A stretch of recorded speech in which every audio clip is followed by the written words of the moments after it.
Suara Pembaharuan Indonesia Televisi. Kabinet Presiden Prabowo gagal. Indonesia gelap, rakyat menjerit.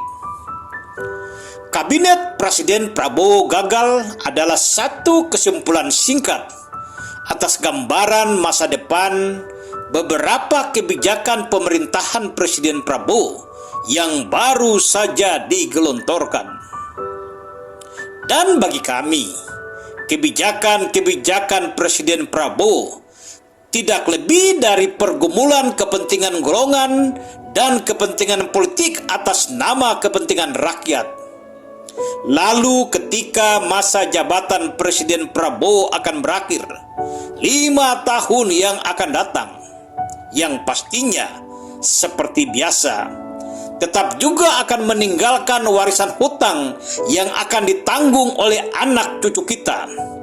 Lalu janji-janji kampanye akan mensejahterakan rakyat itu hanya menjadi omon-omon belaka. Disinilah letak kegagalan kabinet Presiden Prabowo yang bagi kami sudah di depan mata. Kegagalan kabinet Presiden Prabowo itu bagi kami sudah di depan mata karena ada yang belum selesai dengan emosional Presiden Prabowo.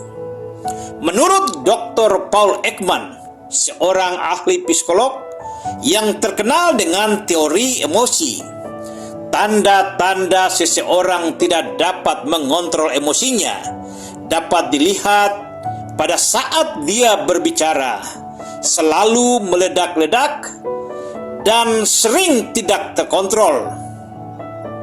Kelemahan dari orang yang sulit menahan emosinya, dia akan sangat sulit menerima masukan orang lain, sangat egois, dan mudah terpancing untuk melakukan tindakan represif. Inilah awal mulanya perjalanan panjang kegagalan yang akan terjadi pada masa pemerintahan Presiden Prabowo. Wajah Indonesia sekarang ini sedang dihantui suasana kegelapan. Belum terlihat lagi seberkas cahaya yang berasal dari istana Presiden Prabowo untuk sekedar dijadikan pelita harapan bagi masyarakat kecil yang kian terhimpit. Harga barang-barang semakin melambung, pemutusan hubungan kerja di mana-mana, sulit mencari pekerjaan, uang kuliah semakin melangit. Para tukang dan buruh kasar yang selama ini menggantungkan hidup dari pekerjaan proyek-proyek pemerintah, jumlahnya puluhan juta orang. Nganggur, tidak ada gambaran proyek pemerintah yang sepatutnya sudah masuk pada masa-masa pelelangan pada bulan Maret setiap tahun berjalan. Tapi Presiden Prabowo sedang merasa happy dengan pembentukan Badan Usaha Danantara. Katanya holding company, badan usaha milik negara yang akan mengelola sumber-sumber kekayaan negara. Ya, tapi kapan? Dan untuk siapa?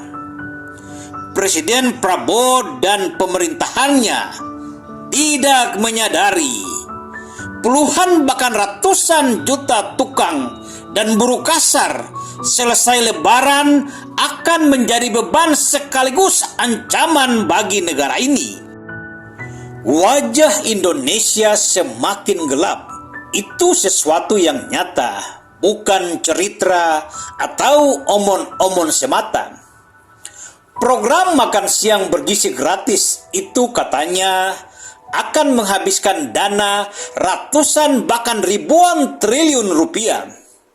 Tidakkah pemerintahan Presiden Prabowo berpikir, apakah seorang anak itu hanya makan sehari sekali di sekolah?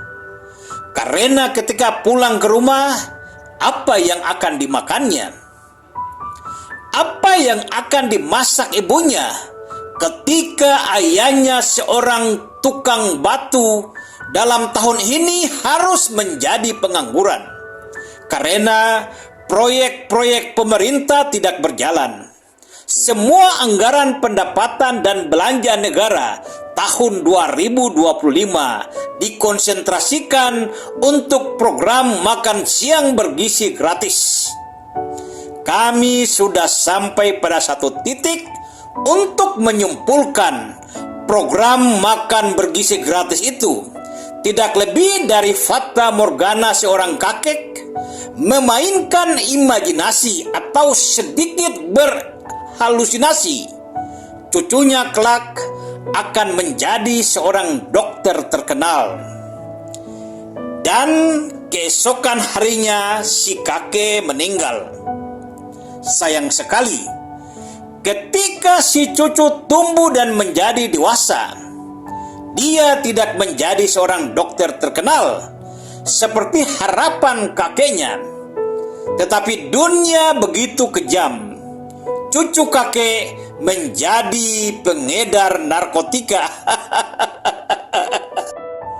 Harapan besar Presiden Prabowo menjadikan program makan bergizi gratis sebagai upaya untuk meningkatkan kecerdasan generasi muda Indonesia. Bagi kami, itulah fata morgana sesungguhnya, karena hal-hal tentang kecerdasan memang bagian dari upaya manusia, tetapi yang menentukan bukan tentang makan bergizi gratis. Ada kuasa yang lebih besar yang akan membagikan kecerdasan itu. Semestinya Presiden Prabowo bisa belajar dari pengalaman Presiden Susilo Bambang Yudhoyono, menghidupkan program-program padat karya, membangun sarana prasarana jalan-jalan desa untuk membantu penyerapan banyak tenaga kerja, menghidupkan perekonomian rakyat sebagai landasan perputaran dan pertumbuhan ekonomi. Begitupun banyak sekali kebijakan-kebijakan padat karya dijalankan oleh Presiden Joko Widodo mendikte program presiden terdahulu. Faktanya, perekonomian Indonesia tetap stabil sekalipun dunia dilanda COVID-19. Yang terjadi sekarang, pemerintahan Presiden Prabowo sedang bermimpi menggapai sukses, membangun ekonomi makro, tersandra dengan mimpi-mimpi, mengurai konsep fata morgana, rakyat menjerit terhimpit kemiskinan, dianggap biasa saja. Para penguasa tetap tertawa. Mereka punya segalanya, dan rakyat apa?